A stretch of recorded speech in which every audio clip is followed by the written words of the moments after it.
ಬೆಟ್ಟದಪುರ ಭಾಗದಲ್ಲಿ ಬಹುತೇಕ ಶಾಂತಿಯುತ ಮತದಾನ. ಮೈಸೂರು ಜಿಲ್ಲೆಯ ಪಿರಿಯಾಪಟ್ಟಣ ತಾಲೂಕಿನ ಬೆಟ್ಟದಪುರ ಹೋಬಳಿಯಾದ್ಯಂತ ಲೋಕಸಭಾ ಚುನಾವಣೆ ಬಹುತೇಕ ಶಾಂತಿಯುತ ಮತದಾನ ನಡೆಯಿತು. ಬೆಟ್ಟದಪುರ ಸರ್ಕಾರಿ ಪ್ರೌಢಶಾಲೆಯ ಶಕಿ ಮತಗಟ್ಟೆಗೆ 40ರಲ್ಲಿ ತಳಿರು ತೋರಣಗಳಿಂದ ಸಿಂಗಾರಗೊಳಿಸಲಾಗಿತ್ತು. ಮತದಾರರು ಉತ್ಸಾಹದಿಂದಲೇ ಬಂದು ಸರತಿ ಸಾಲಿನಲ್ಲಿ ನಿಂತು ಮತದಾನ ಮಾಡಿ ತಮ್ಮ ಹಕ್ಕನ್ನು ಚಲಾಯಿಸಿದರು. ಅತಿ ಸೂಕ್ಷ್ಮ ಮತಗಟ್ಟೆಗಳಾದ ಅಲಗನಹಳ್ಳಿ, ಬೆಕ್ಕರೆ, ಕಣಗಾಲು, ಕಿತ್ತೂರು, ತರಿಕಲ್ಲು ಕಾಲೋನಿ ಗ್ರಾಮಗಳಲ್ಲಿ ಬಹುತೇಕ ಶಾಂತಿಯುತ ಮತದಾನ ನಡೆಯಿತು.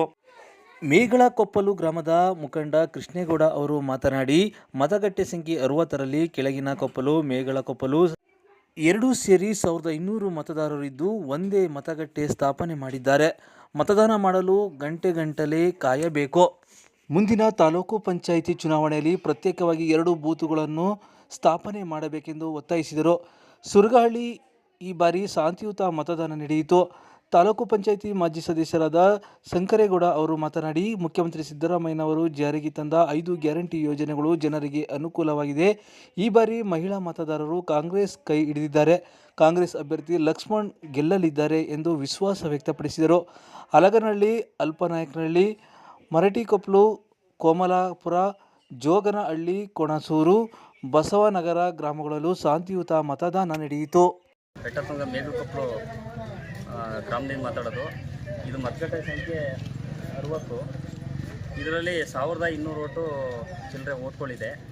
ಬಟ್ ಬೆಳಿಗ್ಗೆ 9 ಗಂಟೆಯಿಂದ ಜನ ನೋಡಿ ಅಲ್ಲಿಂದ ಅಲ್ಲಿ ಗಂಟೆ ನಿಂತ್ಕೊಂಡು ಲೈನಲ್ಲಿ ನಿಂತ್ಕೊಂಡು ಓಟ್ ಹಾಕ್ತಾಯಿದ್ದಾರೆ. ಈ ಸಲ ಬೇಸಿಗೆ ಜಾಸ್ತಿ ಇರೋದ್ರಿಂದ ಅಲ್ಲಿ ಕುಡಿಯೋ ನೀರು ವ್ಯವಸ್ಥೆ ಇಲ್ಲ, ಏನಿಲ್ಲ ಜನಗಳಿಗೆ. ಮತ್ತು ವೋಟಿಂಗ್ ಜಾಸ್ತಿ ಆಗ್ತಾಯಿಲ್ಲ. ಈಗ ದಯಮಾಡಿ 2 ಕೊಪ್ಪಲಿಂದ, ಮೇಗಳಕೊಪ್ಪಲು ಮತ್ತು ಕೆಳಗಿನ ಕೊಪ್ಪಲು 2 ಕೊಪ್ಪಲಿಂದ ಒಂದು ಬೂತ್ ಮಾಡಿದ್ದಾರೆ.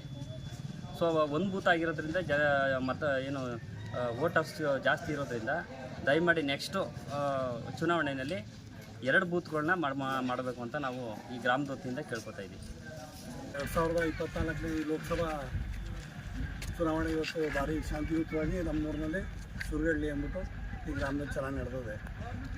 ಆದರೆ ಏನು ವ್ಯತ್ಯಾಸ ಕಾಣ್ತದೆ ಅಂದರೆ, ನಮ್ಮ ಸಿದ್ದರಾಮಯ್ಯ ಸರ್ಕಾರ ಜನ ಒಪ್ಪಿ 2000 ರೂಪಾಯಿ ಮತ್ತು ಬಾಕಿ ಈ ಯೋಜನೆಗಳನ್ನ ನಂಬಿ ಮಹಿಳೆಯರು ಒಂದು 60ರಿಂದ 65% ಕಾಂಗ್ರೆಸ್ ಪರವಾಗಿ ಮತ ಮಾಡೋರು ಅಂತ ಒಂದು